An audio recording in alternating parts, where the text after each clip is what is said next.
Egunon, eta ongitorri, gaurko jardunaldiko azkeneko saioa izango den honetara. Goiza uste dut luze pixkat ere badola eta emankorra izan dela, baina espero dut azkeneko saio honetan ideia batzuk jasoko ditugula. Azkeneko saio honen izenburuan jarri genuen Arnasgunetan oinarritutako hizkuntza politika izango izala gaia, eta uste dut goizean zehar behin minon gehiagotan aipatu duela, bai Krojurrek zein Josebak aipatu dute, garrantzitsua dela bertako protagonismoa ematea, bai hizkuntza komunitateari zein Arnasgunetako ordezkariei, ez? Orduan gaurko saioare bai horrela egituratu nahi izan dugu. Hasiera batean esan behar dizuet lau ordezkari izatekoak zirela bertan, baina pandemia gora honek eraginda, musikakoak ezin izango parte hartu, beraz, hiru ordezkari izango ditu gure artean. Baina, hiru udalerritako alkateak izango ditugu, Arnasgunetan oinarritutako hizkuntza politikak zer nolako izan beharko luken, zein irizpide izan beharko lituzken, ze aintzat hartu beharko luken jarduteko. Beraz, politika horietan ere bai, araudia garatzeko garaian, baliabidea jartzeko garaian, zein plangintzak egiteko garaian, zein irizpide ezarri beharko lirateken, ez? Hasteko eta behin egin nahiko nuke kokapen arin bat, nork edo zer herri gonbidatu ditugun, saiatu izan gara izaera desberdineko eta errealitate desberdineko udalerri batzuek ekartzen, ikuspuntu desberdinak ere jaso ahal izateko, eta kokatzeko ere bai guztiok, udalerri horien oinarrizko datu batzuk emango nituzke. Esan datu hauek Gumak landu dituela, beraz eskerrak egindako lanagatikan, eta aipatuko izkizuet banan-banan. Lehenengotako herria, Tolosa izango da, bertako ordezkaria, bertako alkate Olatzpeon izango dugu, eta hiru ideia bilditu dugunak udalerri guztien inguruan, ez? Batetikan, eskualdeari dagokionez Tolosa aldean kokatzen den eskualde burua dugu Tolosa, eta, aipatu bezala eskualde burua, eta eskualdeari begiratu eman da, 28 herrik osatzen dute, eta azkeneko urteetako bilakara begiratuta, 23-an atzerakada eman da ezagutza eta erabilera datuetan, ez? Ezagutzaren unibertsalizazioa begiz jota, gazteetan gertu dago ezagutzaren unibertsalizazio hori, 95% bueltan, eta 50 urtetik gorakoetan da apalena ezagutza hori. Hor ikusten da apalagoa, ez? Eta kale erabilerari daukionez, kale erabileran bai aldaketak sumatu dira, aldaketa baikorrak kasu honetan, eta jakingo duzuenez, horren berri ere bai dezente zabaldu zenez, 2019an egindako neurketan lehen aldiz euskararen erabilera 50%tik gora kokatu zen, ez?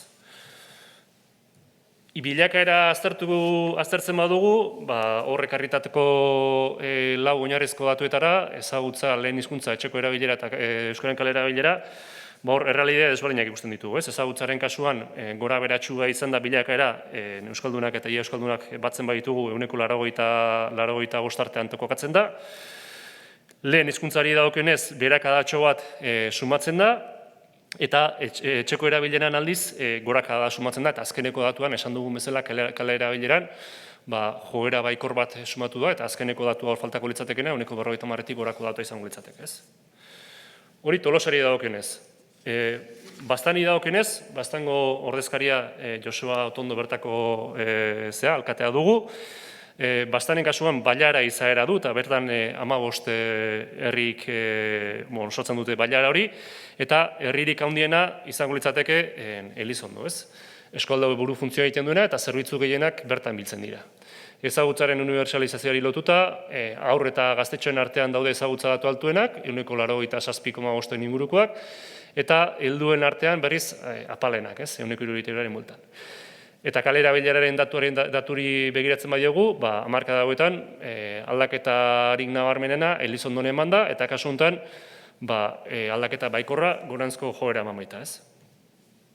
Lehenoko datu berdinak begiratu ezkero, Bastanen kasuan, esan behar da, ezagutzaren kasuan berdintxu mantendu dela, euskaldunak eta ia euskaldunak batu ezkero 95% bueltan ere kokatzen da kasu honetan ere.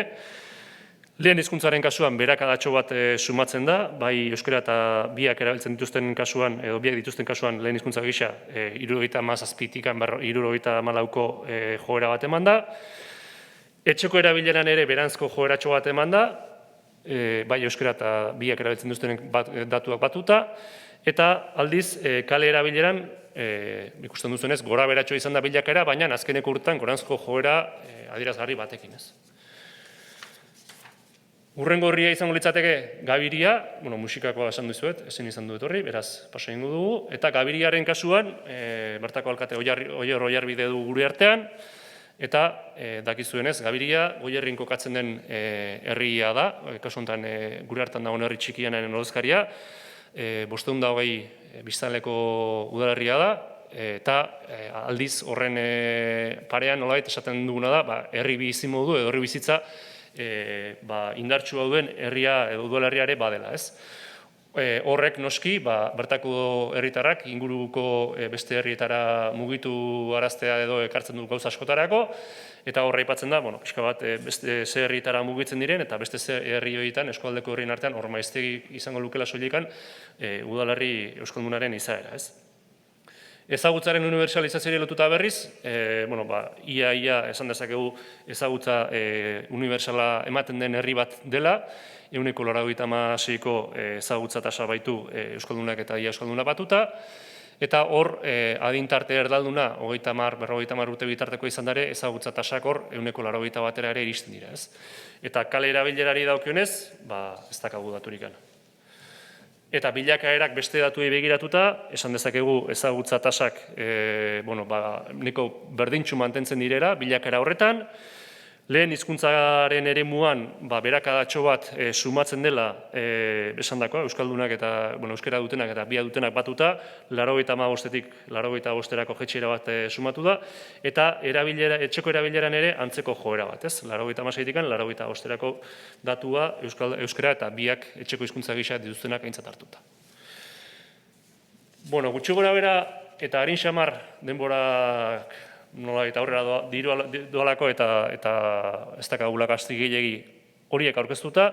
Esan, lau gaitan ekarri ditugula, lau ataletara ekarri ditugula gaurko zehama ingurua, eta lau gai horiek izango litzateke, batetikan izango litzateke hizkuntza, bakoitzaren egoeraren diagnostikotxo bat edo lantzea, bestetik egongo litzateke udal bakoitzaren politikak edo labur bada ere zertan diren begiratzea, hirugarrena eskualdearekin zeharreman duten aztertzea, eta laugarrena izango litzateke hizkuntza politika orokorrei edo begiratua ematea. Ekarriko dutuna olatz, pantailaren bestaldera gutxienez, eta horrela zuek ere ikusgai izango duzu, ez, bestea. Hauxe. Beraz, eta hor nolen berda, besteko.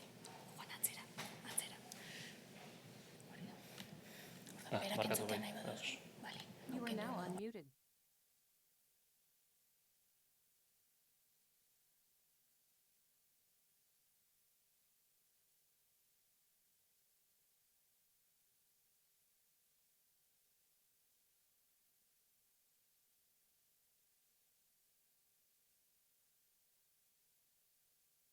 Antza denez ezin duzuekin hitz egin eta olatzekin aldi berean, orduan txandaka ibili behar dut.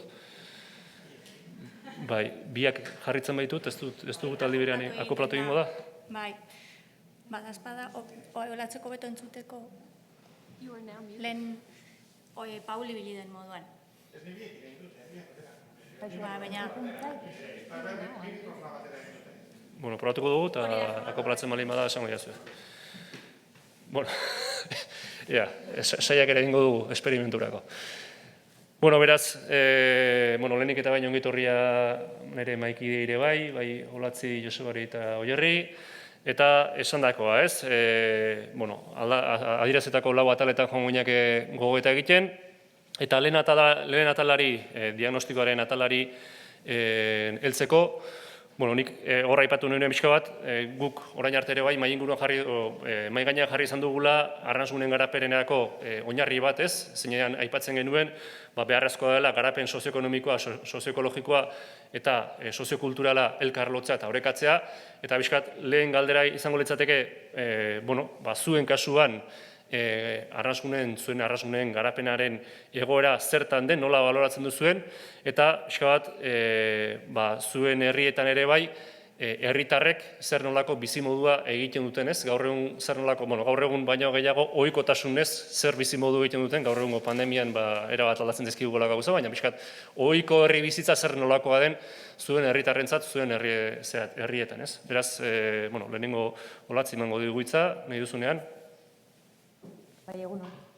Lehenik eta behin eskerrak eman nahi dizkizuet mahai ingurura gonbidatzeagatik, olako modu ezohikoan gainera.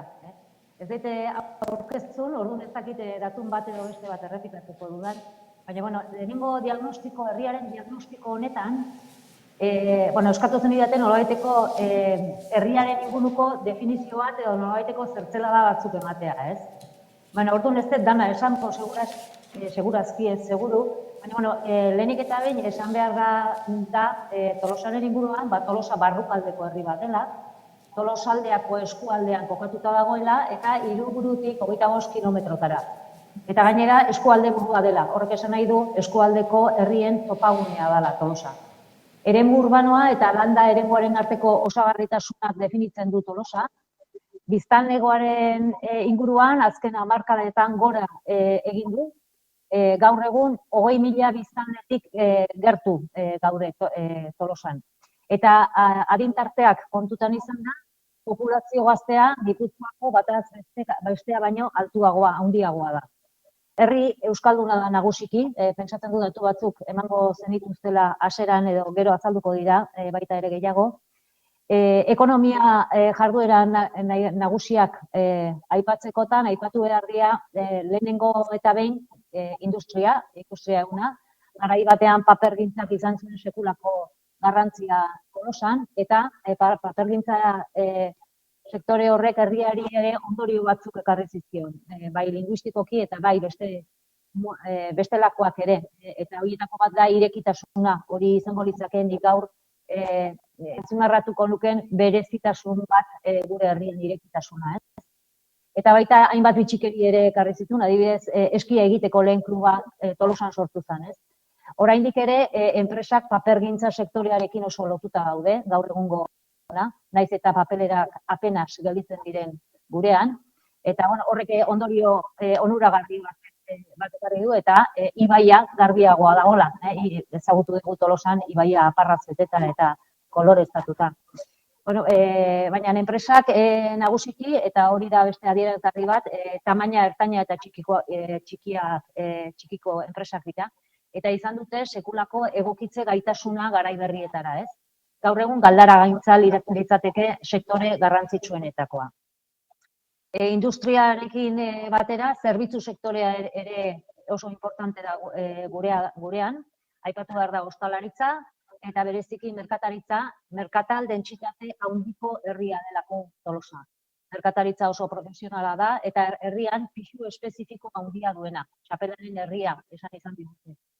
Gastronomiak ere bereziko garrantzia du, izana eta izena ematen diote erretegiak, herriko erretegiak eta baita ere sagardotegiak, baina baita ere azpimarragarria da Tolosan gozogintza. Bestalde, restaurazioan, bertako eta eskualdeko ekoizleak berkaturatutako produktuen sukaldatzea, gure perlabeltza aipatu behar da hemen, Tolosako barruna, eta produktuak aipatzerakoan, derrigorrez aipatu behar da zerkausian lan batero egiten den azokaren garrantzia, ez? Kultur jarduerari dagokionez, Tolosako ekinbide etxearen aipua egin behar da, nazioarteko abesbatza lehiaketa eta nazioarteko txontxongilo lehiaketa. Tolosara gerturatu ezkero, topik txontxongiloren etxea ikusteko aukera izango duzue. Kirolari dagokionez, Berazubi estadioa, estatuko lehena, baita ere bitxikeri bezala. Kirolari handiak atera dira Tolosatik, baina zerbait aipatzekotan, aipatuko nuke mendizaletasuna eta bidaiatzeko zaletasun hori, ez? Bidaiari anitz daude Tolosan, aipatu behar dira adibide bezala, Nairobitarra bezalako ekimenak, edo Mendi Film Festival antolaketa bezalako ekimenak, ez? Uste dut erantzuten diotela idiosinkrazia jakin bati, ez? Naturaren eta ingurumenaren zaintza garrantzia handia du.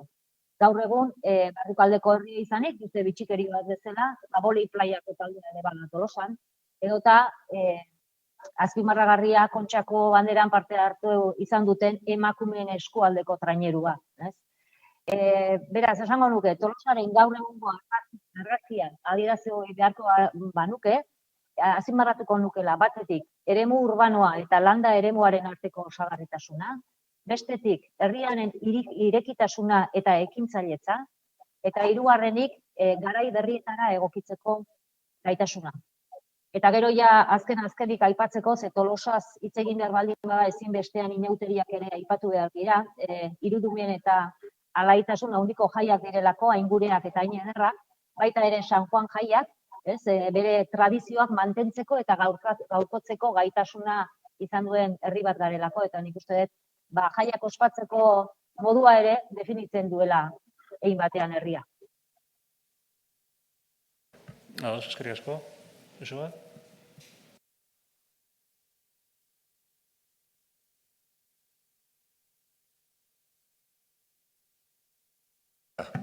Bai, ongi da. Bada, hoixen, erran bezala Elizondo hori buruz baino, Baztani buruz, lau argibide ematen saiatuko naiz, ulertzeko ze udalerriri buruz ari garen.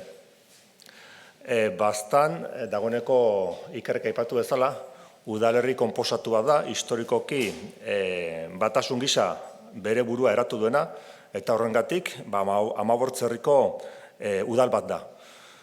Amabortzerri izateaz gain, baditu kasik horren bertze auzo, beraz, 30 herrigunetik gora ditu, eta gainera, baserriak, barreiatuak bere lurralde luze zabalean. Udalerri bezala hartuta, Euskal Herriko lurrez, handiena dugu, zabalena dugu, 358 kilometro kuadro, eta horrek egunerokoan, izaera beresi bat ematen dio, eta udal kudaketa ikuspegi batetik ere, konplexutasuna guzi horren kudaketarako. Batez ere kontuan hartuta, Nafarroan zein dugun, udalak finantziatzeko sistema, ez dela Euskadiko Autonomia Erkidegoko bera, eta hortan, transferentzia arrunten funtsa desberdina denez Nafarroan, horrek poliki estutzen du, gero udalen autonomia, udalen jokorako tartea, eta Baztango kasuan gainera ikusita gure errealitate konplexua, eta funtsok errealitate hori kontuan hartzen ez dutela, bereziki komplikatzen du hori guzia. Baztan landa ingurune bezala izendatzen abeko duen, ez eta landa inguruneaz mintzatzea beti komplikatoa den kontzeptualki. Landa ingurune terminoa hartuko bagenu, biztan dena, denetarik dago, baina landa eremuak orokorrean krisian diren espazio sozial bezala ulertzen da, ez eta horietan ere badagoen denetarik bizirik daudenak, guzizko gainberan direnak eta tartean direnak ez.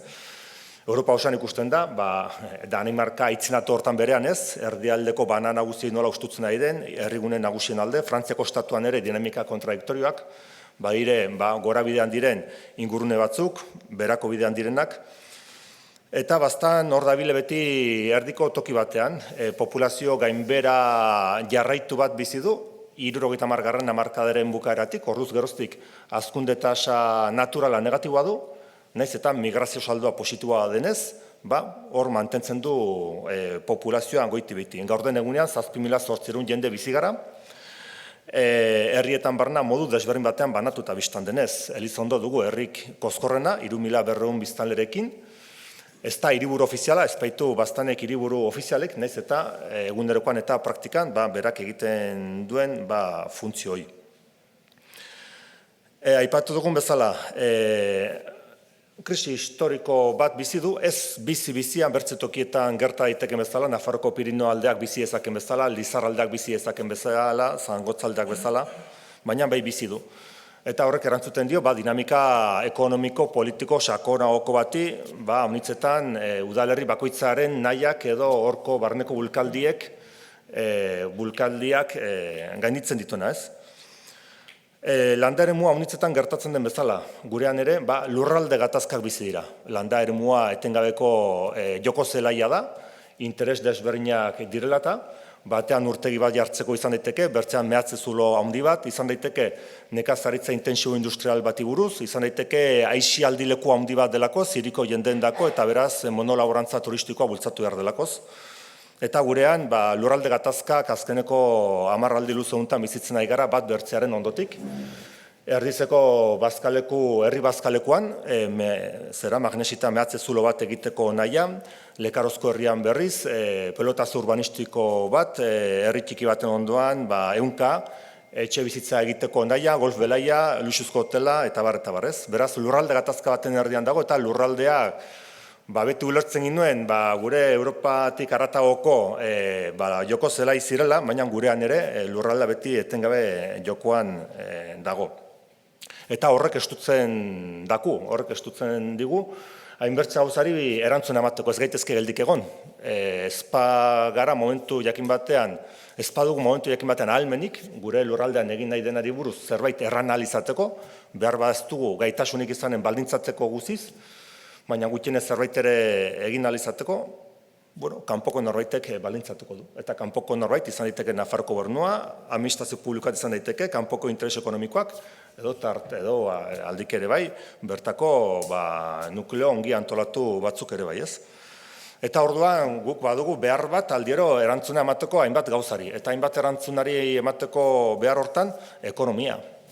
Ekonomia goizean aipatzen zuen Josa Garmendiak eta aldika ekonomia bazter batean uzten dugu, ekonomia puro hori, baina ekonomia puro horrek gure eztabaidetan, gure agendan badu toki bat eta hori ez diogu ez ikusiarena egiten da. Maiz gertatzen baita, hainbertze erabakitzeko tokietan gauden jendeok behar bada, bizitza ongi edo makurrago hor dugula, erdi egonkortua, baina jende guztiek ez dutala. Eta jende guztiek estura handiarekin bizi dute egunerokoa eta estura horri behar gara saiatu konponbide bat ematen, aterabide bat, edo proposamenen bat. Eta hori ekonomia purua da unitz eta orduan horrek karridako azkeneko urtoketan horren gainean gogoeta kozkor bat egin behar izatea eta alden horrean proposamenak ere proposatu behar izatea. UPN-ren gobernuek PSN-erekin saiakera haundi bat egin dute denboran luzatu dena, Nafarroak ahal den neurrian Gipuzkoari bizkarra emateko.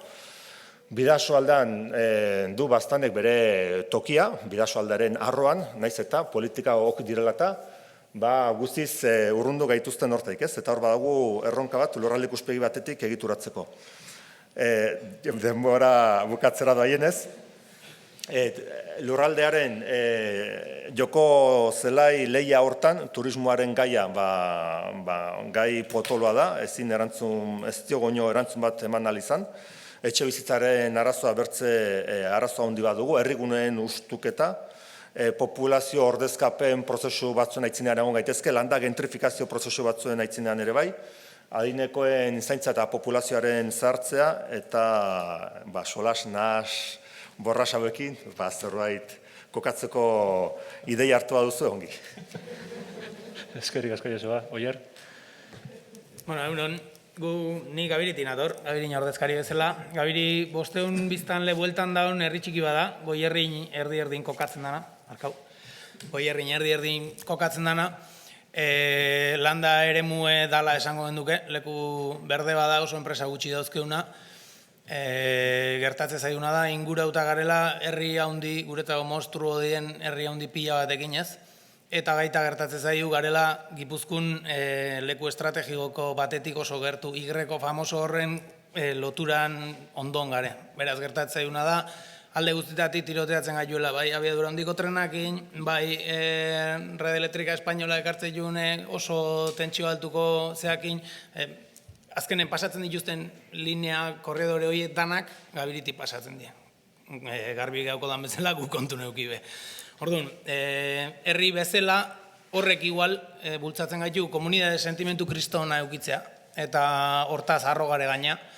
Herrin bultzatzen dien edozer gauzatarako esku bat altxatzea nahikoa da, jendea azaltzeko, sorbalda jartzeko ondon, da benga, zein behar dut mundi sartu behar da, eta hori, euskeran arnasgune bezala zertan bultzatzen deun, eta pentsatzen hasi, bereziki hortara zuzenduta sentimentu horrekin, igual ezerta ez, baina gabiritarrok sentitzen deun bezala euskeraz bakarrik da.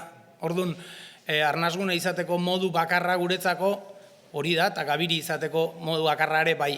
Orduan, egiten dien ekitaldi danak euskeraz montatzen die, saiatzen da kanpotik etorrita euskeraz ez dakin jende horrentzako eskolak ematea, saiatzen da beti integratzen ez hizkuntzan aldetik bakarrik, baizik eta herritar edo herri sentimentu hortara jendea sartu eraiten ez, ze gabirin azkenen bando bat partitu behar danen ere, ez daukeu municipalik, ez dau inor, udal langileik, ez dau administrarik ez danik, orduan bandok partitzeko ere, auzoka bizilaun bat imate zaio eta harrek banatzen ditu.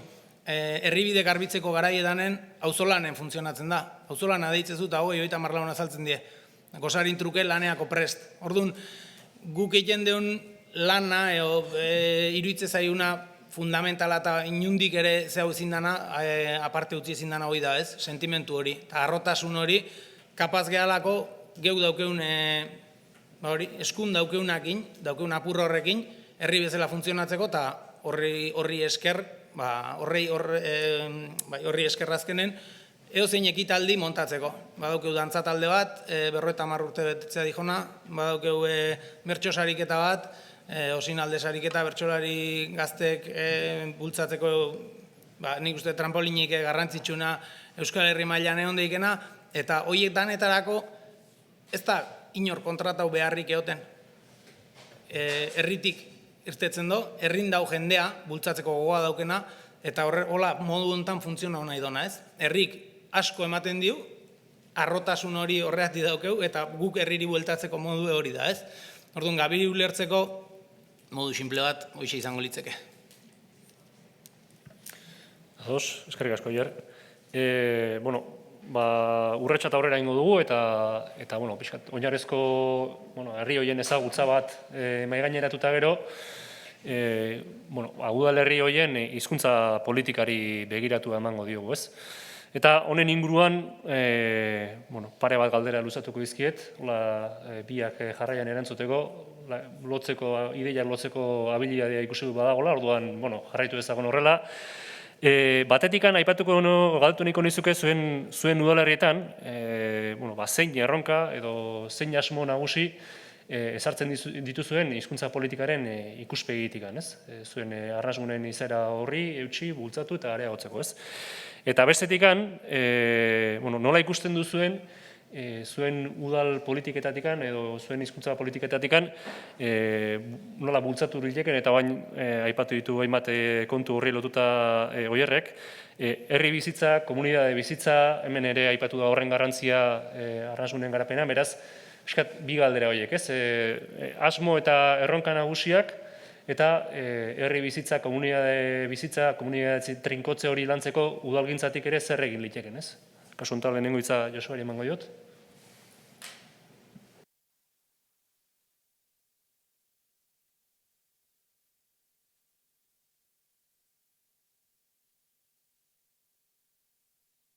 Ara, bai. Orden, aipatu bezala, pentsatzen dut udal gehientsuenetan erronka beretsuak izanen ditugula hizkuntz politikari buruz ez, batez ere, herritarren ezagutza nahiko kozkorra den ingurunetan. Beraz, horietan erronka nagusia erabilera da. Eta erabilera pixka segmentatzen baldin badugu, populazio atal desberdinen artean, gaurko egunean, gazteen artean, erabileran ikusten da, hoixen, olako gainbera bat kezkagarria dena, zenbait arlotan, eskolaz kanpoko arloetan, eguneko bizitzako arlotan, zenbait ingurune, horietan ere lan egin behar dena, horiek euskalduntzeko, batez ere, horietak arduratzen dien jendeak, bolondresak izaten baitira honitzetan, eta bolondres horiek biztan da, ez palma dute hizkuntz gaitasunik, zaila gertatzen da, horiei pixka bat buelta ematea, ez? Kirol arlo jakin batzui buruz hain naiz.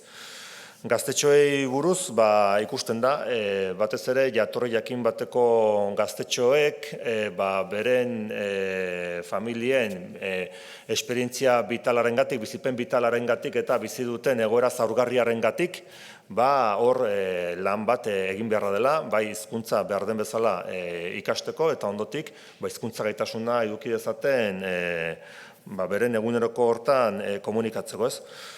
Baina hortik haratago sentsazio bat badago, betiko hortaik kanpo, hementxen ja tope batera eta llegatu garrela. Bai, biztan da, ordenantza hobeagoak egiten aldire, alderdi formalean gauzak aitzendatzen aldire, Nafarko Gobernari eskatuko dugu mediko euskaldunak izateko, Nafarko Gobernari eskatuko dugu hizkuntz perfilak hemen betetzeko, baina puntu baterat ailegatuta, hortik goitik kokatzen da erronka, ez? Alderdi hortan, erresa da ez, argi ikusten da non dien gabeziak, gabezi horiek betetzea beti garrantzitsua da, baina erronka da erabileraren alderdi hori, ez? Eta erabileraren alderdi hortan nola eragin, nik uste horrek udalaren markoari gainditzen diola. Eta hori erranta, hoixen da aldike tortzen zaigun kezka, ez? Untan eta bertze gauza honitzetan, azkeneko aldi hoketan zenbateko garrantzi hartuen tokikotasun horrek. Eta biztan da, tokiko eskalatik gauza honitzin daitezkela, eta goizian ekonomiari buruz Joseak aipatu ditu gauza zenbait, baina gaur den egunean tokikoari ematen zaion egitekoa, ez dakit bat ote datorren tokitik dauden almenei buruz, bai, almen finanziarioa, giza baliabideena, denboran iraunarazteko, politika ekin batzuk iraunarazteko afera guzienak, zeren gero tokiko eskalatik hainbertza gauzari ere aterabidea eman behar zaio, ez? Eta hor, ezote dugun guk ere gure burua artean edo harrapatzen, artean nahi dut horrekin zepoan harrapatzen. Oai, eta pixka dibagatzen, ez? Gaitik ateraz, iazko urte hasieran, Frantziako estatuan, liburu aski interesgarri bat argitaratu zuten, eta tokikotasunaren ilusioa, l'ilusion lokalist. Eta, hor baute pixka bat gauzak ikusteko modu jakobino batez, eta herritar ziudadanoa, eta eskubideak, eta estatua, eta auta bertze, baina, pendula bertze aldera doaie, eta bapatean badirudi, hainbertze gauzari tokiko eskalatik behar digul erantzuna eman, ez?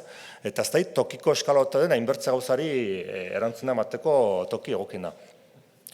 Bistan da, politika behar dire egokitu toki bakotxerat, hizkuntz komunitate trinkoa duzun tokian, zenbait gauza egitanako dituzu, bertze tokitan ezin direnak, eta horrek eskatzen du behar bada burua gehi ostutzea, baina hor badira inbertze dinamika kultural sakonekoak direnak, eguneroko erabilera hortan eragina dutenak. Eta hoi, udaletxeko kultur programazioa euskara hutsez izatearekin, baiarako kultur eragileen programazio hutsarekin eta ez dakit hoi lehiatzen den. Eta orduen hor badago bertze joko zelai bat, eta behar bada hor erantzunak eman beharrekoa bertze batzuk dira. Eta aldike, guk gurean dena euskaraz egin nahi izategatik, beldur horrenkin, kanpoan uzten ditugu, gai guziz garaikideak direnak, behar bada gure tokitarat ere behar ditugunak ekarri bertze mintzo batzuetan. Ez dakit, argi mintzatu nahi zen. Adibidez. Edo elfikoz. Baina, bai gertatzen da, garaikideak diren hainbertze kezkari buruz, eman dezagun klima larrialdi hau eta bertzen, orai hasi da Hego Euskal Herrian ere pixka bat gaiaz mugitzen, baina Pirineen hegoalderat horri buruzko pentsaketa nagusia Euskal Herritik kanpo eman da. Eta kezka garaikideak dira. Eta horren kezka garaikide horiek gure inguruetat ekartzeko ahalmena dugu, eta gero guk gure buruan erengan segurtasuna baldin badugu, guk ahalmena izan dugu, gero gurera itzultzeko eta gero lantzeko, gu garenetik, gure hizkuntzetik, gure idiosinkrasiatik eta, baina aldike, zenbait mintzo gurera tezkartzegatik ez programatzegatik gisa guntan, ustentugu, eta guk guretik bakarrik landuko dugu gai horiek. Eta hori ez den, epe erdirat edo epe luzerat gure kontrak hartzen zeren. Guk hartzen dugulaik, iniziatiba garaikideak diren kezka horiekin, beti ez daudenak agenda publikoan, baina hor jenden ezin egon hortan direnak, guk hartzen dugulaik zerbaitetan aitzindaritza, gero guk horren aitzindaritza eramaten dugu. Eta gero gure buruarengan segurtasuna baldin badugu, gero horri behar den trataera emateko ahalmena dugu gure tokietarat egokituz eta baita gure hizkuntz erronketarat ere bai ez. Eta orduan, hori da, guretik zer egiten alde, nik uste tokiko eskalatik egin daitekena Nafarroan gutxienez hor tope batea taiatu garen eta hortik gorako hortan zer egin dagoen erronka ez. Eta gero, bizitza komunitatea bizi berritzeari buruz, indartzeari buruz, auspotzeari buruz, hor nolazpaitere joku dialektiko bada ez, herritarrek berez, beren bulkaldiz badakartena eta administrazioak hor nola jokatu dezaken. Kuriosoa da, lehengo batean uztaritzeko jendekin solasean, eta han udalak kulturari buruz ez omen du deus programatzen. Udala aurrekontu guztia da, herriko taldeak finantziatzeko. Gurean berriz, hori biltzen gara ez, aldike, udalek beharrote duten dena finantziatu, udal politikak zenbat nahi beharro nahi markatu, gurean udalak programatzen du, nik uste udalak behar dela programatu, herriko taldei ematen zaie ere laguntza kozkor bat, laguntzeko beren herriko dinamizazioan garrantzitsuak baitira, eta herritarrak beren burua antolatzea eta modu hortan bideratzea gauzak. Baina herriko bizitzaren bultzatzea, auspotzea, nik uste hori lehendabizik herritarrei dagokion, eta hor udalak beharren egon, pixke bat bultzatzen, eta etortzen diren eskaeren arabera laguntzen. Eta kusten bada sektore sozial batzuk prozesu horietatik kanpo gelitzen direla, biztan da, hori detektatzen eta hor baliabideak jartzen. Zeren gure gizartea gero tanitzagokoak dire, gero eta konplexutasun gehiago dute, eta hor erne ibili behar gara, kohesio sozial hori mantendu ahal izateko. Ados, Oier? Gurei gertatzen zaiguna da, lehen esan dizuen bezala oso herri txikiek, azkenen Donostin etxe bloke baten bizidekin jendea bizida birin, gutxi gora bera.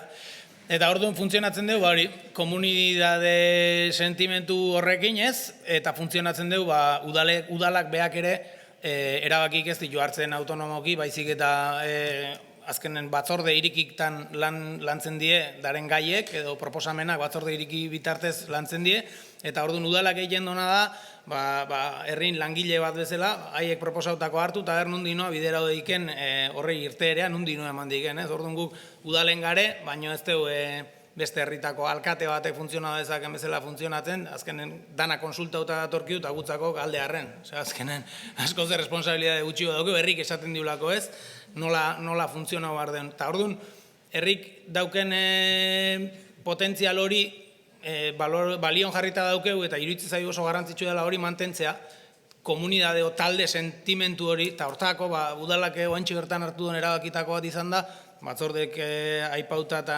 aurrea eman dona bintzet, herrik erosi ditu terreno batzuk, etxe bizitzak egin ahal izateko, eta etxe bizitza horiek herriko gaztek gelditu ahal izateko modu bat izan daitezen, ez? Galdu nahi ez deuna da, herrin daun potentzial hori, gabirin ez dago etxe ikiteko moduik, eta guazen behasaina, o zumarra, eta horrek alduko luke guztiz herrik dauken potentzial hori, ez? Orduan guk bultzau nahi deuna hori da. Euskeran lanketan aldetio gertatzen zaiuna eta gertau deikiuna eta bildur pixkat ematen diuna bai da, hori, dana euskeraz ikusten dugu.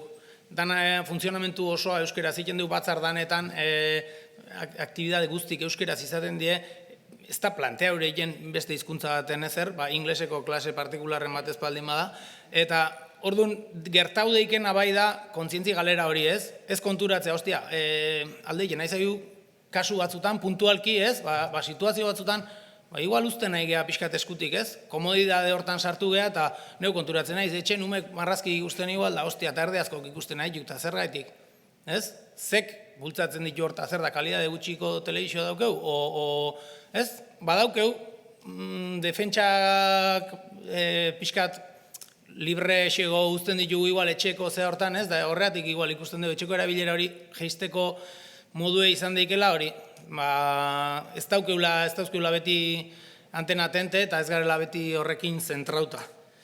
Eta horrek ematen diun bildur hori, bai, nola bait, bilau beharren gare, nola sartu daikeun jendei burun ze garrantzi dauken, guk normaltzat hartuta daukeun bizimodu horrek, ez? Hori da, gure erronka nagusi esango nukena. Mira, Olatz? Bai, beste bitxikeri bat, Tolosa Uztaritzekin anaikidetuta da, Uztaritz nola ipatu den, da egia da iparraldean, beste antolaketa bat, beste eskumenak eta dituztela eta beste era batuen egiten dutela, ez? Bueno, baina nik aipatu nahi dut, uste eta hasieran aipatu dituzuela datuak, ez? Tolosan 1985 urtetik ari dira sistematikoki kalen erabilera neurketak egiten, eta horrek ibilbidearen argazkia ematen digu, ez?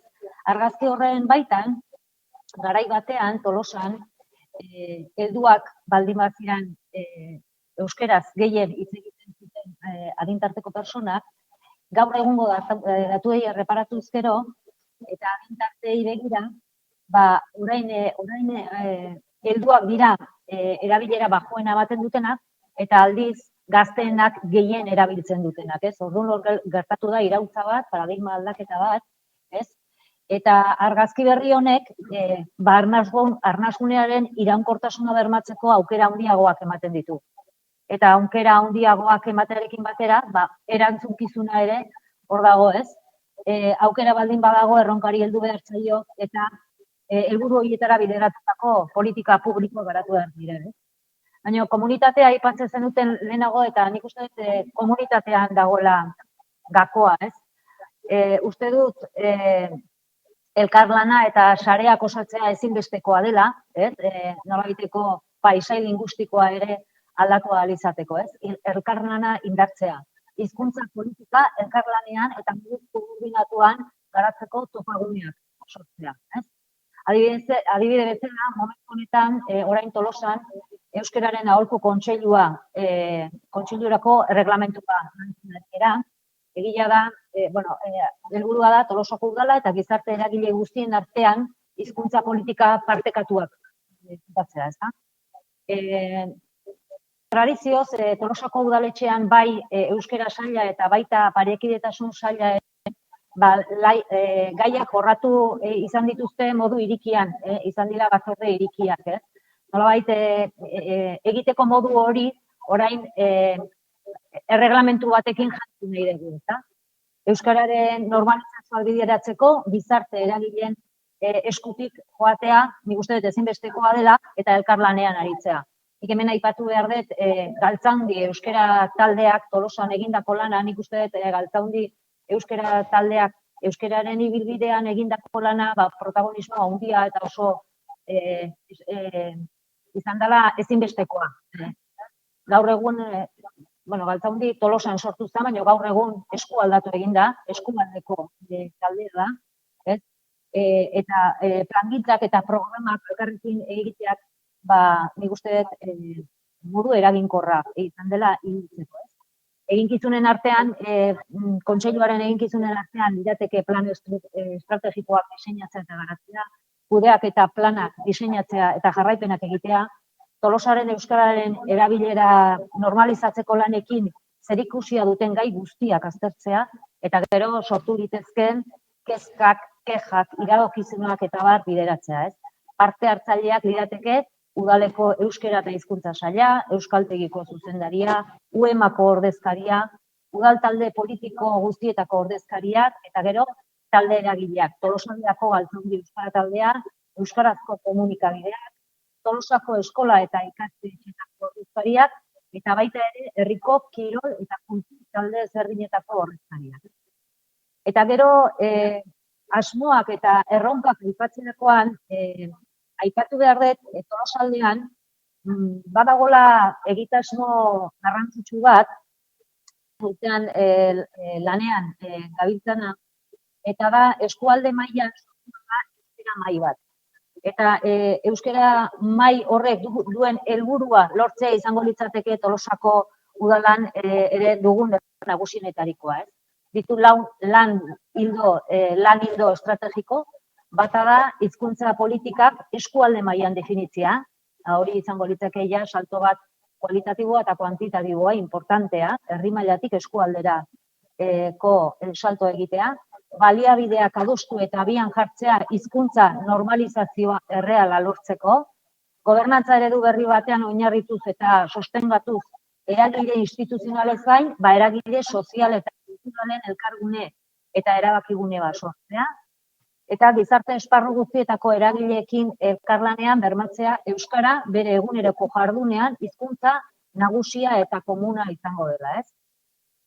Gainera, mahai horrek berrikuntza eta paradigma aldaketa bat ere badu bere filosofiaren baitan, eta izango litzake garapen sozioekonomikoarekin uztartzea alde batetik, eta gero bizikidetza eremu zabalago baterako elemento behikularra izatea, ez? Barneratzea, bizikidetza, generoa eta aniztasuna bezalako kontzeptua. Ados, eskerrik asko. Bai Tolosa aldean aipatu da, bizkat, ari direla eskualde mailako begiratua lantzen eta osatu asmoz, eta bastanen ere, bastanek badu alako eskualde izaera ere maila batean, eta bizkat bat, aipatu da gainera, eta aurreko hitzalditan ere bai, tokiko udalerriak eta egin dezaketen esku hartzeak eta baditula bere mugak, baditula bere abantailak eta aukerak ere bai, baina baditula bere mugak, ez? Eta Josuak ere aipatzen zuen pixka bat bazituztela bere muga horiek, beraz, nahi dugu pixkanaka eskala hortan gora egin, ez? Eta lehenengo eta behin eskualdeari begiratua eman nahiko genioke, eta plantatu nahiko nukena da, zuen udalerriek, azkenean eskualdearekin zer nolako hartu emana duten, zer nolako arazoak edo kezkak edo zalantzak sortzen zaizkizuen zuen eskualde harreman horretan, eta zentzu hortan plantatuko bagenu eskualde mailatikan edo arnasguneen garapena ardatz hartu beharko litzatekeela, gaur egungotik edo ze aldaketa proposatuko zen dituzketen, ze egokitzapen egin beharko litzateken, arnasguneen garapena eskualde mailatik ere bultzatzeko, ez? Kasu honetan, Goierri emango diot lehenengo hitza, nahi duzunean. Lehen esan dizudan bezala, Goierrin kokauta garegu. Goierriko herri danok elkartzen gehanen, guk ikusten deun arazo nagusina, hoxe da, ez, azkenen arnasgunek ardatz bezala hartuta, ez dela funtzionatzen. Funtzionatzen da, ekonomia ardatz hartuta, turismoa ardatz hartuta, eta orduan, funtzionatzeko modue zuzena izan daike, azken baten Ordizi, Beasain, Lazka olako herri handik dare, ez? 5.000 biztanletik gorako herri batzuk tarten, eta beraiek die, azkenen boton balion arabera, ez? Beraiek zuzentzen due Goierriko ekimen gehiengoa, ez? Esango deuna da, goimenek, goiekik egiten dituen lanetan, lanketa hoien ardatzak nundinoa jun behar duen, azkenen herri handi horiek zuzentzen du, beraiek ezartzen du, ez? Dago azkenen botu sistrima daukegu hor, eta kontu neukitzen gaitue, justuko, ez? Kapitala handiketan badanen ordaintzeko, eta gutxi gehiago.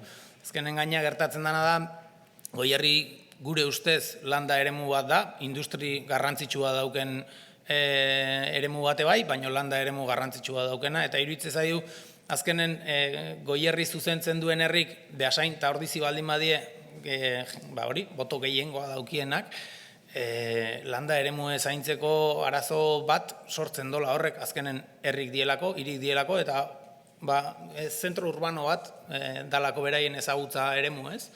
Orduan herri txikik bai pixkat aparte ikusten gehala, eta klaro, euskera ardatz hartuta lanketa bat egin nahi baldin bada, eta kasualidadea Goierrin euskeran erabilera gutxina daukien bi herri baldin bada ere hor, funtzionamentu justu kontrakoa behar lukela iruditzezat. Guztiz aldau behar litzekena, arazoi gutxina daukenak eta indar gehiena daukenak zuzendu beharko luke ez, arazoi gehiena daukenak nola inber ditun gauzak. Horre esku hartzea nahiko zaile daukeu eta hori txikin da undin arteko gerrea, beti biltzen gehanen eukitzen deun gerra berdine. Eta hori saiatzen geha, hotxa egiten, baina herri txiki izateko ise dauke. Mugak esan duzu muga hori. Olatz? Bai, nik aipatu dut 28 udalerrik osatzen dute Tolosa aldea, ez? Eta Tolosa aldea eskualde burua da, zerbitzu asko kokatzen dira gurean, tamainez eta izaeraz herri diferenteak osatzen dugu eskualdea, ez da? Batzuk oso landa eremukoak dira, eta beste batzuk urbanoagoak. Tamainaz Tolosa handiena baldin bada, bigarren herria handiena Bilagona izango litzateke, eta Bilagona ez dakite datu zehatza, baina uste dut 6.000 biztanlera ez dela iristen, ez? Ikusten dira aldeak, ez? Gure eskualdean norbaitekin alderatuko bagenu Goierrirekin alderatuko nuke. Oso eskualdea, antzekotasun handiak ditugun eskualdeak era, ez? Eta hor, Gabiriko ordezkariak aipatzen zituen, ez? Bere kezkak eta bere eskualdearekiko. Guk lehengoan garapen agentzian ikurraren aurkezpena egin zuten aste honetan eta egin zuten olako eskualdearen definizio bat eta aipatzen zuten. Eskualdearen ezaugarririk nagusiena da atomizazioa. Osatzen dugu 56.000 biztanlek, 28 udalerrik, 4.000-tik gorako enpresa establezimenduk eta 54 industriagunek. Eskualdeak Tolosarako joera izan du beti, eta Tolosak eskualderako joera baita ere. Nik uste dut, modu naturalean eta muga gehiago jartzen ditugula askotan, muga administratiboak ezautzen dizkigutenak, mugarriak, herrietako mugarriak, beste zer baino. Naiz eta egia esan, herri bakoitzak bere nortasuna mantentzen duela, hori ez da oztopoa gero, edo ez du eragozpen izan behar, hartu emanak modu oso naturalean eta normalean izateko, ez? Herritarrak hori oso modu naturalean egiten dutela eta batzutan administrazioak, kasuan udalak, eragozpena jartzen ditugula, ez? Nik uste elkarlanerako aukera horiek sortu egin behar direla, saretzea oso importantea dela, ez? Topagune horiek sortzeko. Eta saretzeko aukera horiek ematen digutela baliabideak modu eraginkorrean kudeatzeko, baita ere helburu handiagoak lortzeko, eta baita ere epe luzerako estrategiak lortzeko, ez? Begiragarrizkat urrutirago jarrita, ez? Ez bakarrik motzean, ez? Arazoak baino, nik aipatuko nituzke erronkak, ez? Euskal Herriko zonalde euskaldunen artean dago Tolosaldea, biztanleen 75% euskal hiztuna gara eta beste 10% ulertu behintzat egiten dute. Horregatik, nik uste dut hiztun komunikatuak behartuta gaudela ahalegin berezi hori egitea, ez? Hizkuntzaren etorkizuna mantentzeko, indarberritzeko eta normalizazioan ere erreferente izateko beste eskualdearekin, beste eskualdeen ondoan, ez? Urrats sendoak egin, euskararen etorkizuna bermatzeko eta euskara eskualdeko hizkuntza nagusia izatea helburu duen gobernantza eredu berritzailea eta erreferentzikoa eraikitzeko. Euskalgintza instituzionala eta sozialaren arteko elkarlana, erronkatako bat. Eta beti ere eskualde ikuspegi batetik, estrategiak eta helburu komunak adostuz, ez? Eta horretarako Tolosaldean, euskara hizkuntza nagusia izateko estrategia berritzailea eta inklusiboa egitea, hori izango litzateke erronka nagusienetakoa, ez? Eskualdeak ez gara gai estrategia horiek adostea gatozen gaietan, zertan ba, eta euskeran ez baldin bada, zertan ba, ez? Nik uste dut izan litekela aukera oso ona eta oso egokia. Lana izango litzake, ohituta gaudelako, beste modu batera funtzionatzen eta aldaketak beti suposatzen du. Esaten duten bezala, zure erosotasun horretatik ateratzea, baina nik uste dut helburuak merezi duela, ez? Eta gero, guk ematen ari geran, egiten ari geran bideo honetan, aipatuko nuke zein dan misioa, zer dan bilatzen ari garena, ez, aldaketa guzti honekin. Eta orduan, idatzita dagoen bezala irakurriko dizuet, eta Tolosaldeako euskarara mailaren misioa litzateke, Tolosaldean euskara indarberritzea eta bere erabilera normalizatzea, berdintasun eta aniztasun balioen oinarrietatik benetan komunikazio eta kohesio hizkuntza nagusia izan dadin bere lur eremu osoan, ez? Uste dut, erronkak meretzi duela pixkat mugitzea, ez? Naiz eta zaila dan, errexa ez dan izango esan nahi nuen. Ongi da, Joseba. Bai, gurean eskualdea, bastan bidasoa eskualdea da, bidasoaren goiko aldea, eta hortan bortziriak dago, Malarreka Bertizarana eta bastan. Bortzirekeko udal guziak ueman daude, Malarrekakoak ez, naiz eta Malarrekako udal guziek uemako irizpideak beteko lituzketen, eta bastan ere ueman dago ez, beraz hor badago olako lurralde eremu zabal bat, baldintza soziolinguistiko jakin batzuk dituena. Nola nahi ere, eskualdean, beti eskualdeaz mintzo gara, baina eskualdea ez dugu termino administratiboetan egituratua, beti da nahi bat, baina egundaino bururatu ez dena, eta nik uste martxa honetan bururatuko ez dena ere. Zeren, badaude zailtasun batzuk, biztan dena. Asmentan aipatzen duenez, Nafarroan nola den udalen finantziazioa eta idirute direla kontu administratibo eta burokratiko grisak, baina batuzte beren ondorioak, ez? Zeren, eman dezagun. EAen, baztanen baliokidea izan daiteken udal bat, Balmase da, biztanleko puruz, Bizkaiko transferentzia arrunten funtsaren bitartez 8 milion euro hartzen dituzte. Guk 2 milion. Eta hola udal guztietan. Gurian nabarmenagokoa da, guk dugun lurralde konplexutasunangatik, baina, karo, udalek muga horiek baldin baditugu, gero gure nahiak egi bihurtzeko tenor hortan, hor badago sekulako aldia, gure bultzadaren eta gure giazko baliabideen artean, nahi bada zerraitere egituratu udala gainditzen duen eskala batean, edo nahi bada ez da gizero, nahi bada bertzia. Horren solasetatik hartago, nekagarri gertatzen den antolatzeko eskala geografiko bat da eskualdearena. Naiz eta, harremanak naturalak badauden, garai batean behar bada gehiago, fabrika handien garai hortan, edo hezkuntza zela eta mugikortasun handiagokoa zagolaik, gaurko gunean bertze maila batekoa ez. Orduen da, egundaino bururatu ez den promesa horren gisakoa gure eskualdea. Potentziala, biztan da, potentziala baduela euskararen normalizazioan urratsak aitzinerat emateko. Aipatu dugun bezala, badagolakoz ezagutza handi bat, badagolakoz erabilera bat, badagolakoz transmisio natural bat ere bai, eta badagolakoz bizi bat, bizia dena euskaraz ere bai.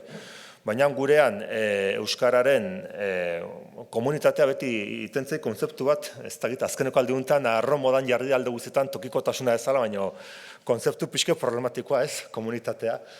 Baina, gure hizkuntz komunitatea ez, gure herrien biziraupena, neurri handi batean pasatzen da, goizean aipatzen genuen horrengatik, ekonomia puruarengatik, krisi testu inguru batean, 2008 urtean gogorra hasi zena, irauten duena modu jakin batean, dualizazio sozioekonomiko testu inguru batean, prekarizazio testu inguru batean, eta horri gainera gehitu behar dugu, nahi eta nahi ez, ondoko urtetan ezagutuko ditugun, hainbertze ertxapen klimatiko, energetiko eta bertze gisakoak, ez? Orden nola berrasmatzen dugu nola berrasmatzen ditugun gure buruak garai berrietarat, modu justu batean, bidezkoa denondako, ez?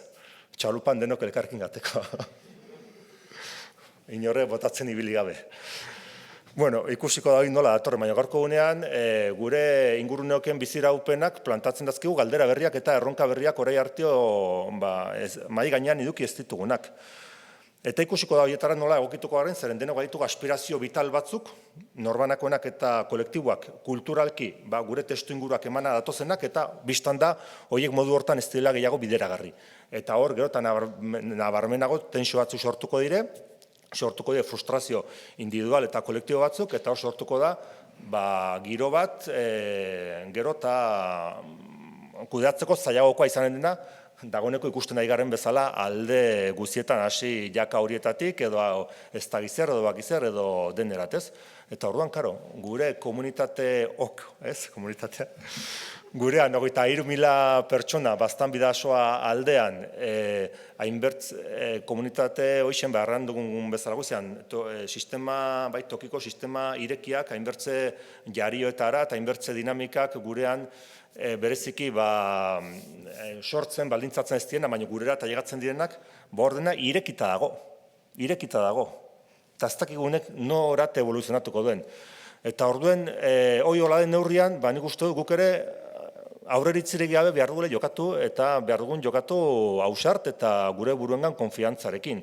Aizten aipatzen den gisa hortan ez, gaiak tratatzeko tenorean ez badugu gure ingurunean norbait ere dakinik, bertze mintzo batetik, karriz jendea, hoietat ekartzeko eta guk eduki abilezia ulertzeko nondik heldu diren erronka garaikide berriak eta hoietarat lotzeko ahaleginak egiteko, biztan da. Gehiengoek behar bada momentu jakin batean ez dute ikusten, zeren bat horrena egunerokoan gaudelaik ez dugu ikusi nahi. Eta hor, pedagogia egin behar izaten da, behar dire denborak akonpasatu, behar da pragmatikoa izen, behar da jokatu modu kontradiktorio batean, behar da loian ibili, ez? Baina, noi da tokatzen zaiguna, pixke bat, datorrenaren jakitun izanik, ikusten dugulaik, Europa guzia nola bihurtu dugun, olako zerrakura handi batean, mundutik, hainbertze egoera gogorretaik iesi heldu diren jendeak sarrez daitezen, aldi berean, 5G-arekin dena instalatu nahi dugulaik, eta horren koltanna, eta gero autoelektrikoen litioa, eta gero ez da gizeren zurrupatzen segitu nahi dugulaik, plantatzen dira, hainbertze gauza, gure tokiko eskalatik, neketan egiteko ditugunak ez, eta gure poligono industrialetan produzitzen dugu eramateko ez da gizar bakinorat, eta nazional egunta 21 errepidean 10 milioi euro inbertituko dire, 3. errei bat egiteko, nazioarteko zamagarraioak segitzeko, arat honetako hortan, toki bakoitzeko, abantaia kompetitiboak baliatu, zalik eta merkeen ekoizteko, eta hau eta bertze, eta orduan, gure tokien iraunkortasunei buruz mintzo garrela, gai potolei buruz, eta hoi da, maiz tokiko eskala gainditzen dutenak, ez? Eta orduan, hoxen, eutxi.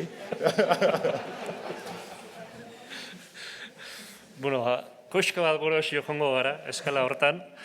Josuak aipatutakoa gehiago da, oaindikan gorago tokatuko liratekela ziurrenikan, baina bai, hizkuntza politika orokorrei buruz bi hitz egiteko tartetxo bat hartu nahiko genuke, eta hemen bi galdera pausatuko izkiet, lehenengo bat, eta hori lotzen da pixka bat, egun guztian zehar, gure artean egon den oinarrizko batekin, ez? Ideia batekin, eta alegia, azkenean hizkuntza politiken izaera zeharkakoa, politika publiko guztiek nolara egiten duten hizkuntza normalizazioan eta arnasgunen garapenean, eta beraz, batetikan aipatuko nahiko nuke, edo galdetu nahiko nieke, bereek horren inguruan zer nola ikusten duten, alegia benetan arnasgunen garapena eta hizkuntza normalizazioa kokatzen ote da politika publiko guztietan, eta ote du benetako izaera zeharkako hori gaur egun, eta hori pausatuta gero galdera bezala, horrekin lotuko nuke, beraiek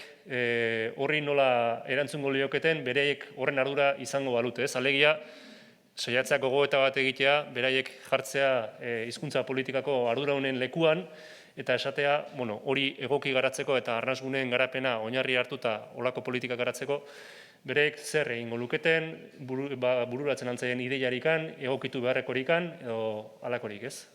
Aldik eta sintetiko eta laburren egiten baduze, hobe. Olatz? Bai, batatik aipatu Euskararen lege berriak eragin linguistikoaren ebaluazioan adibidez, ez? Maila ezberdinak bereizten ditu, arnasguneak babesteko eta irizpide amankomunak ezartzen ditu, ez? Dekreto horretan, besteak beste eragin linguistikoaren ebaluazioa egiteko, nondik norakoak nola garatu ziren, proiektu eta jarduerak bertako errealitate linguistikoa izan dezaketen eragina aztertu behar izaten da, aurrikusi, identifikatu eta ebaluatzeko, ez? Tolosa arnasgune izanik, lan hori ere egitea egokitu zaigu, eta horrela 2020 urtean, bai Jurramendiko plan berezian, bai hiri antolamenduko plan berezia Zubizarreta azpieremuko partzeletan eta bai mugikortasun plana garatu dugunean, eragin linguistikoaren ebaluazio hori eginda. Kasu hauetan, ikusi da eragin nabarmenik ez zuela, eta orduan euskararen erabileran, eta orduan ez dira neurri zuzentzailerik hartu, ez?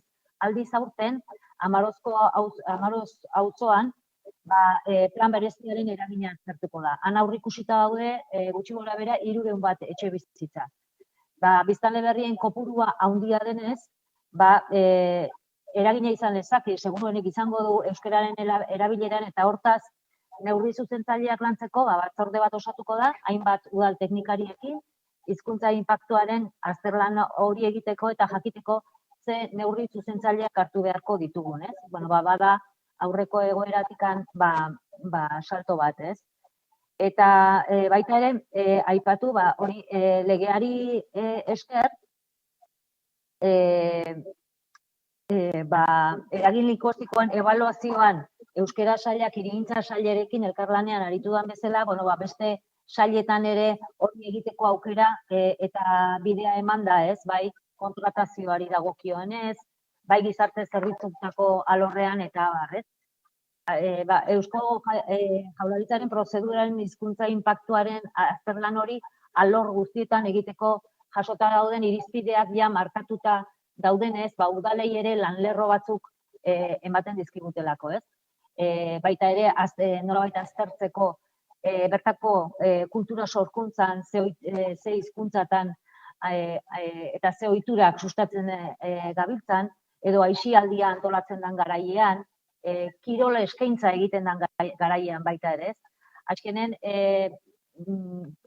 tokiko estrategia guztietan hizkuntzaren aldagaia txertatzea litzateke, ez? Nik askotan euskararen politikak alderatzen ditut berdintasun politikokin, ez? Antzekotasun handiak ikusten dizkiot, ez?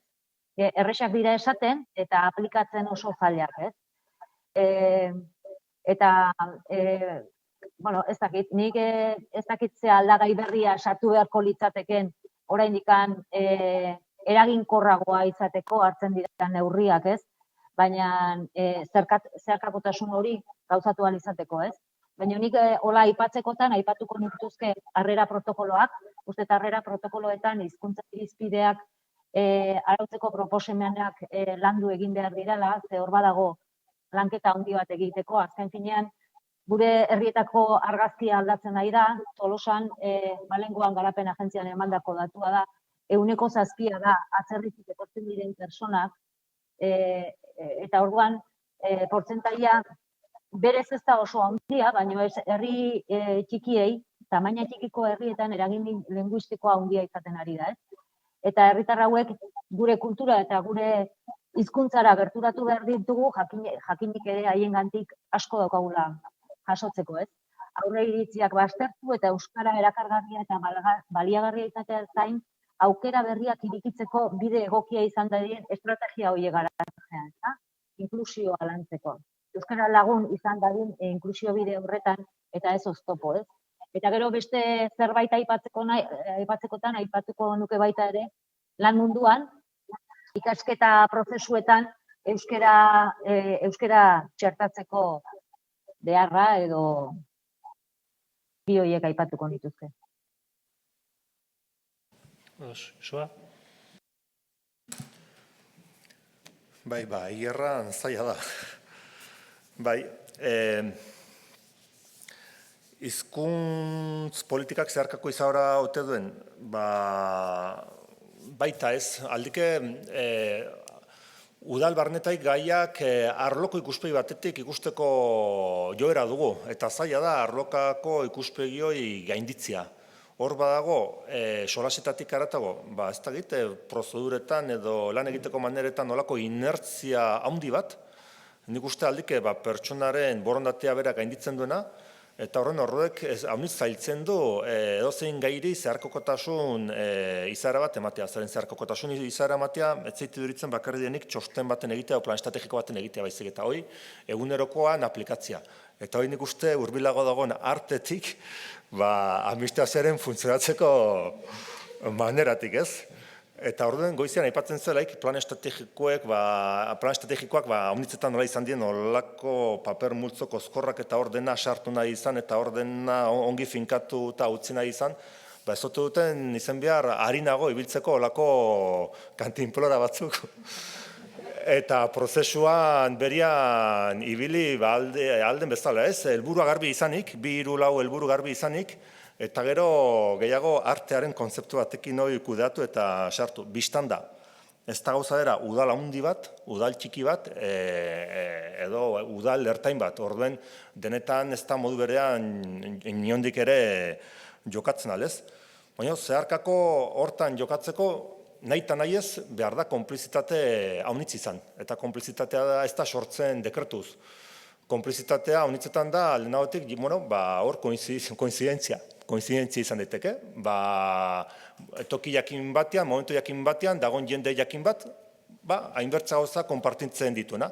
Hoi ere landu daiteke, baina zeharkakotasunez lantzeko hoi ez da erresa gertatzen ez, eta orduan bai gertatzen da, aldike bikoizketak, arloen artean, bikoizketak udal eta udalen gainetik dauden egituren artean, bikoizketak udalen gainetik eta gobernuen artean, eta holako gauzak mugatuak diren baliabideak ditugulaik ez.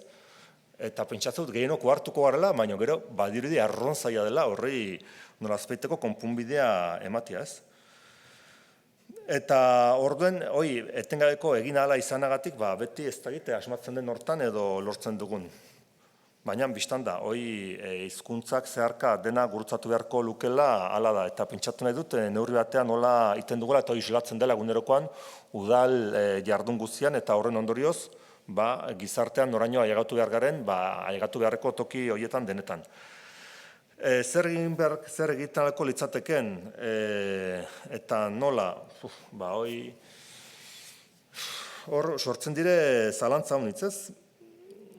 Alde batetik nik uste, gibelak begiratuta, atzerat begiratuta, adinaren arabera ez, batzuetan izatzen dugu olako ezin egon bat, inpazientzia bat, eta emaitzek orai beharrute izan, eta gero, adin gehixoakin hasten zara gibelak begiratzen, gauzen ibilbideaz, eta hartzen zara, aldike gauzen tempusa, ez dela lau urteko tempus bat, baizik, eta hor dagoela komponente generazional bat. Eta orduan da, belaunaldi batek egin beharreko bultzada bat, modu kontradiktorio batean, biztan da horrek ez du horren nahi, gatazkari gabekoa eta gatazkari sortu beharri gabekoa ez. Baina gurean bederen, baztanen elite politiko-kulturala erdalduna izatetik, neurri handi batean, ez nahi eta nahi ez euskarraren kontrakoa zati bat bai, gaurko gunean, eman dezagun, gu elite politiko-kultural balen bagara, euskalduna da, eta baiarako toki garrantzitsunetan lanean dagoen jendea euskalduna da. Eta hor badago komponente generazional bat, aitzinetik batzuk egin zutena, beren kontradikzioak kudatuz, gu horren segidan heldu gara, eta belaunaldi ikuspegi batean plantatu beharreko gauza da ez. Amek aldiz haitu dugu euskararen normalizazioan, agorpen puntu batean itxi garela, eta hori nahiko nabarmena da, egin beharkoa zein den garbi ez dakit, baina izan beharko zaret ere, belaunaldi oso bat ukitu beharko dena ez. Eta alde hortaik, euskararen ezagutza gure tokietan, hain handiaren tokietan, ez dakit, eremu formal hortan nola tematzen garen, egia da, eremu formaletan eragitea erresago dela. Aizan, egintzan hau, bale. Baina hortik haratago ez da horrek halako eragin praktikoa den erabileran ez. Eta garai batean, administrazioa espazio formalak erdaraz mintzo ziren, eta herri euskaldunak gintituen. Ez da inola. Baina hortek ere bazen. Eta kuriosoa da, zeren gaurko gunean espazio formalak gero eta euskaldunago ditugu, lurralderen toki batzuetan eta ez espazio guztiak biztan dena, baina gero karrikako erabilera eta bertzeremuetako erabilera gero eta alago daie. Eta ez erabilera, baizik eta kalitatea, zen hor sartuko bagine. Hoia bertze gauza da ez, eta hemendiko 30 urtetara zer izanen dugun, edo zertan mintzatuko garen, bertze kontua da. Oier? Nik zeharkakotasunen ingurun esango nukena da, gure herrin adidez, plegu guztitan hizkuntz baldintzak jartzen ditugu, zehatz bete arazten ditugu, egiten dien gauzak guztik euskera hutsen egiten saiatzen geha. Ikusten deuna da, hortik zenbat eta entidade hondigotara zoatzen, zailtasun gehi hau euskeraz gauzak egiteko eta euskeraz normal gauzak egiteko ez. Bai, ikusi dugu badidez, hirigintza plan orokorretan ele egin beharra jarri duela, bueno, bale, pauso bada, baina baita bestaldetik gertatu zaizkigu, eta udaletan denok ikusiko gendun, pandemia dela eta iritsi dien zirkular guztik araudi berrikin eta zeizkuntzatan etorri dien dana dakigu. Goierri mailan gertatu zaigu langabetuntzako kursillo batzuk, Goierri eskolak eta lanbideek, bik elkarlanen jarri dituztenak, bost kursillo jarri dituzte langabetuntzako eta danak erderaz jarri dituzte. Orduan, zeharkakotasune, nik uste dela zeharkakotasune baino diagonaltasune ez. Herri txikitan hasten da baina gora dijoneran desagertu egiten da ez. Eta hor, zeharkakotasun hori bultzatzeko edo funtzionatze ez dola ikusteko adibide errex bat da bilerak noiz jartzen dien. Guk hori ikusi du udaletik eta harrituta gelditzen gara. Udal txikitan, bai kontzejal garenak edo alkate garenak ez gare libera eta guk gure lana daukeu. Orduan, lan ordutegi bat daukeu, lan ordutegi normal bat, eta suerte daukena goizetik bakarrik lana egiten du. Bilera danak, aldunditik datozen, foru aldunditik datozen bilera deialdi danak goizez izaten die. Asten zehar eta goizez. Herri txiki bateko udalen daun persona batek 180 ezingo dojun. Zen egun halko do herri handitako liberauta daun jendek edo haien teknikarik. Orduan, zeharkakotasun horrek hola oso zaile da funtzionatzea. Ze azkenen erabakik hartuko dituzte beti berdinek, gero esaten dut tamaino gestola importa, baina sobrare bai. Beti tamaino handikok eukiko du eskutan, ez? Bilera hoitan ze erabaki hartu, ze proposamenein, eta herri txikitakok erantzun beharko diegu beraien korreoi, erantzuten digun bezala, ezin deu, eta atxaldetan jartzen haste zeaten arte, ezingo deu gaina. Orduan, adibide horrekin nik uste nahiko garbi gelditzen dela, gauza asko darela iteko zeharkakotasun horrek funtzionatu dezan. Ados, galderan bat beste geratu zeite egiteke, baina denbora aurrera doanez uste dut komeni dela izten joatea. Baineko nuke utzi aukeraren bat, galderaren bat behintzat egiteko hemen zaudetenen artean. Badakite sarean badabiltzala, eztabaidan eta gaiak sortu dela interesa itxura denez, hori hona bintzat, eta zuen aldetikan izango bazen dute mainguruko kidei galderaren bat egiteko interesa, ontsi duzu aukera.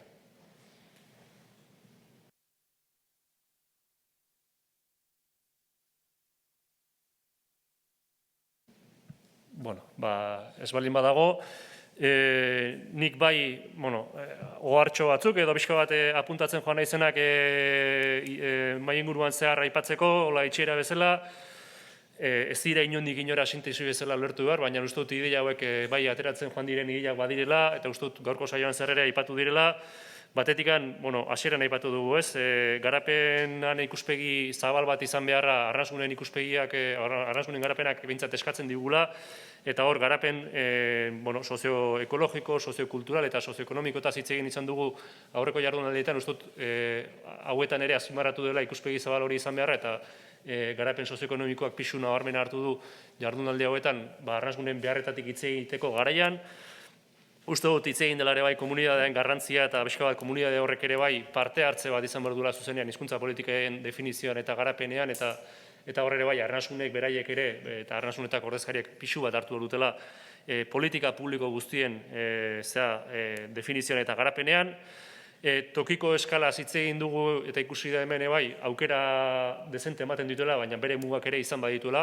Beraz, tokiko eskalatik aruntzago ere bai zabaldu behar dela bizkat politika publiko horiek egiteko garaian eta politika publiko horiek zabalago eskualden baian edo aruntzago egiten direnean arrasunen garapena erdigunean jarri beharra, eta ikusten dela gaur egun beste interes batzuk, beste joera batzuk dela eskualdeko garapena hitz egiten denean, beste gai batzuk dutela nagusitasuna, eta hori buelta marko litzaiokela, eta pixka bat zeharkakotasunen inguruan bai hori landu beharra, eta Oiarek esan duen azkeneko kontu horiekin geratuko nitzakela, ez? Azkenean, arnasune edo herri txikietan zeharkakotasuna erresago, naturalago txertatzen den zerbait badela, eta aldiz eskalan gora joan ala zeharkakotasun horrek izaera hori galtzen joaten dela, eta pixka bat ez dela aplikatzen, ez?